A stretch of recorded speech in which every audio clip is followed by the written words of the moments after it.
Chapter 7. I count 6 peoples in the parlor. There is a sofa resting by the wall, a wood table in the middle of it with an empty cup sitting on top, the TV in the corner. Beside the sofa is holding a kerosene lantern which is spitting dark orange light inside the parlor.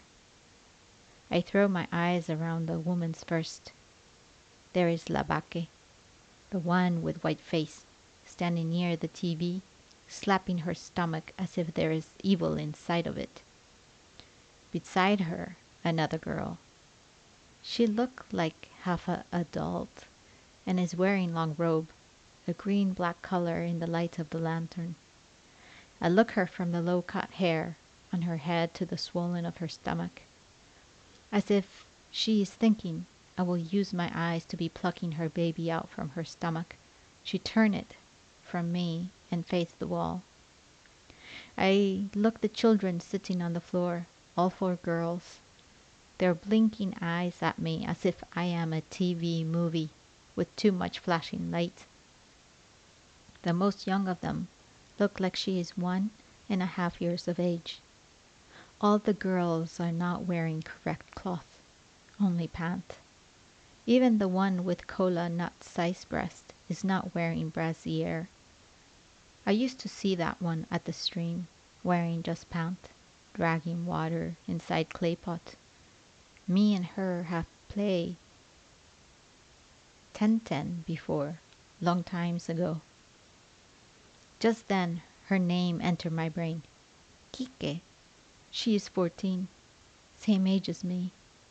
When she give me look as if she is shocked of seeing me, I hook my eyes on the lantern on the TV, on the flame of fire dancing inside the glass bowl. This is Khadija, Murufu say, pointing to the tiny one with pregnant. She looks small, but she is still your second senior wife. Kneel down and greet her. As I kneel to greet Khadija, Morufu chased away the children's. Inside, all of you inside, he says, kicking their legs. Up, up, on your feet. Kike, alafia, up, up. You have seen your wife enough. Inside to your mat. No noise today. No fighting. If you don't want to see my red eyes. The girls tumble on top of each other, scatter away from the parlor. Labake, Khadija, sit down. Morufu say. Sit down. Let me talk to all of you. Labake throw herself inside the sofa, pull her hand on top of her chest. We know what you want to say, so talk quick, she say. Khadija is not moving from where she is standing. Morufu yawn and low himself inside the sofa besides Labake. Under the lantern light, his skin is the rough of sandpaper and slack with aging old. The teeth in his mouth brown and bending left. I managed to count all 5 of it before he snapped his mouth closed. He must be around my papa's age, maybe 55, 60 years, but he looked like papa's father. Aduni. This is your new house, Morufu say. And in this house I am having rule. There is respect of me. I am the king in this house. Nobody must talk back to me. Not you, not the children, not anybody. When I am speaking, you keep your mouth quiet. Aduni, that means you don't ask question in my front. You hear me? Why? I ask. Where should I be asking your question? In your back? Khadija make a noise in the corner, as if she is fighting to hold a laugh. Aduni, you think I am making joke here. I hope your mouth will not put you in trouble, Morufu say. He's smiling, but his smile is giving me a warning. You cannot be talking anyhow to your husband, he say. I have special cane for flogging bad mouth. I don't want to use that cane for you, you hear? Now what am I saying? This is your new house. I swear I have gray hair before I marry my first wife. Why? Because I was busy making plenty money and learning my taxi business. First, I married La Baque, but she was not having any child. It is after we have sacrificed 2 goats for the gods of the Cati River that La Baque was able to born one child, a girl. He say this as if it is bitter something to remember, as if girl children's are a curse, a bad gift from the gods. Kike is her name, my firstborn. She is your age, Aduni. Since then, we have done many more sacrifice, but I think the gods of the water vexed for La Baque. No, another baby. I married a second wife, Khadija. Big mistake. Big mess. Why? Because Khadija is having 3 girls. Alafia, Kofo, and I forget the name of the last born now. No boy, Aduni. Your eyes are now blind. You can see very well that Khadija is carrying a new baby. I have warned her that if it is not a boy child inside that stomach, her family will not collect food from me again. I swear I will kick her back to her hungry father's house. Not so. God is not wicked, Khadija say to the wall. This is a boy child. I want 2 boys children, he say. If I have my boys, I will send them to school. They will become English speaking taxi driver and make plenty money. Girls are only good for marriage, cooking food, and bedroom work. I have already find Kike a husband. I will use her bride price to repair my car window. Maybe buy more chickens for my farm, because I use too much plenty money to marry my sweet Aduni. But I don't mind spending for my Aduni. I don't mind at all. Now, you 3 wives, all of you hear me well. I don't want you to fight. Labake, mind yourself. You are always finding trouble. If you do not give me peace, I will chase you out from my compound. I am getting old. I want peace. Let me see. How will 3 of you be sleeping with me? Morufu scratch his gray beard, pull out a hair, put it inside his mouth and eat it. Yes, we will do it like this. Aduni will sleep in my room for 3 nights in the week. Sunday, Monday, Tuesday. Labake for 2 nights. Wednesday and Thursday. You with a stomach, one night. Friday.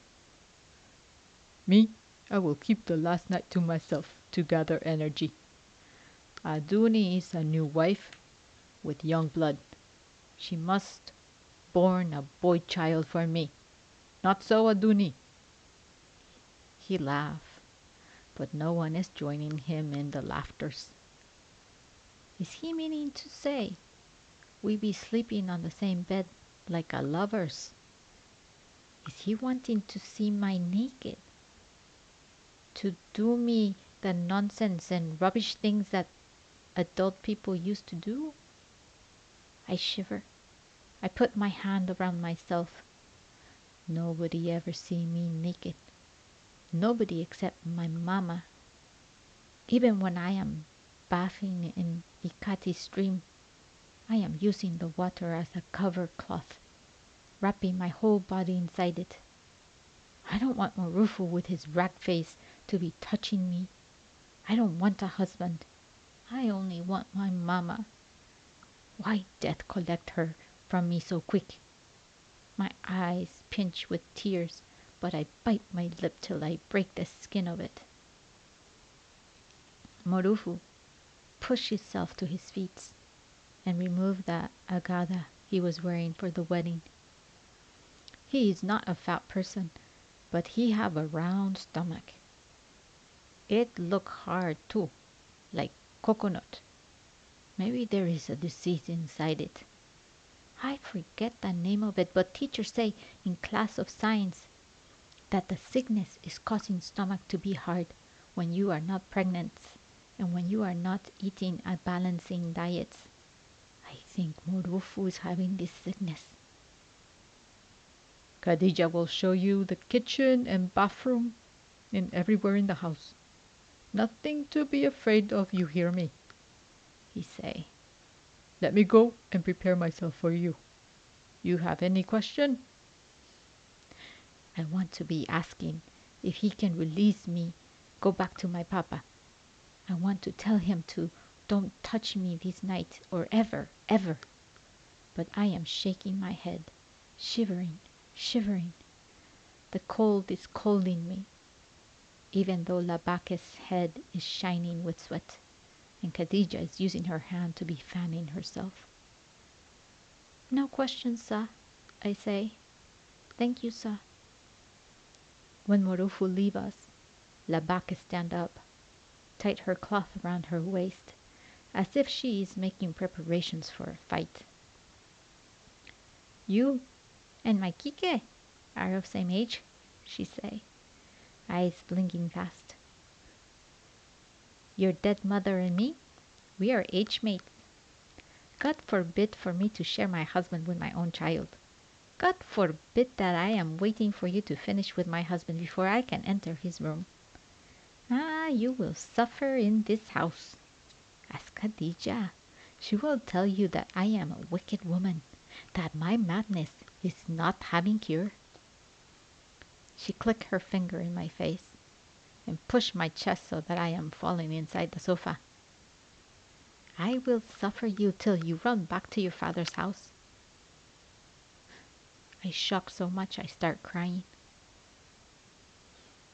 Don't cry, Khadija say, when it is just me and her in the parlor. She peeled herself from the wall and come and sit down beside me. Labake is just talking. She have a big mouth, but she will not do anything. No woman is happy to share her husband. Don't mind Labake, you hear? Stop crying. She put a hand on my shoulder, her touch soft. She is speaking better English than me, even. And I think she go to school before they force marry her to Morufu. It's not so bad, she say. Here there is food to eat and water to drink. I am thankful for it, for the food. I look her face. Her eyes is far inside her head, as if she malnourished, and when she smile, her cheeks is swallowing her eyes, so that it is almost disappearing. But I see a kind spirit in the deep of her eyes.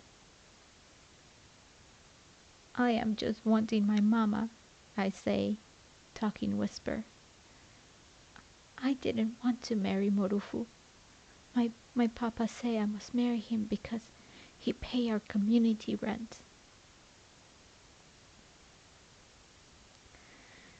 Your own is even good. Me? My father give me to Morufu because of a bag of rice, she say. After sickness have cut my father's leg. You know, diabetes sickness. I shake my head no. Sickness of sugar, she say. That diabetes bites his leg bad, and the doctor, they cut my father's leg just here. She put her hand on her knee and make a slice around it, as if she is cutting yam. The hospital money is too much, and he cannot work again, so we are suffering to eat. At first, Morufu was helping us, but he soon get tired, and he say he must marry me or no food. He buy my family 5 derica of rice, and my father bundled me into Morufu car and waved me bye-bye. We didn't even do any wedding party like you. She forced a laugh, dry. I was in school before that time, learning well. I have been here for 5 years now. Now he is saying he will not give my family food until I give him a boy child. I am just tired of everything. I know this one is a boy child so I can rest. How old are you? I asked, looking her as she rested her back and put her hand on top of the swell of her stomach. I am 20 years, she said. I married him when I was 15 years, and I have 3 children for him. 3 girls that he didn't want because they are girls. It's not a easy thing to be wife of Morufu. If you want peace in this house, Aduni, don't let our husband be angry. His anger is an evil spirit, not good. I am not liking it. The way she is saying our husband, as if it is title, as if she is saying our king. Cheer yourself, she say. Smile a smile, be happy. Now follow me. Let me show you everywhere in the house because our husband is waiting for you. Tonight you will become a true woman, and if God smiles on you in 9 months' time, you will born a boy. She pushed herself up and rubbed her back. Then she held out her hand. I think rain is coming. Can you hear it? Follow me. Let me show you our kitchen. The sky clap a thunder, and it feel as if it strike me right inside my heart. I collect Khadijah's hand as if I am collecting sorrows. Then I am following her.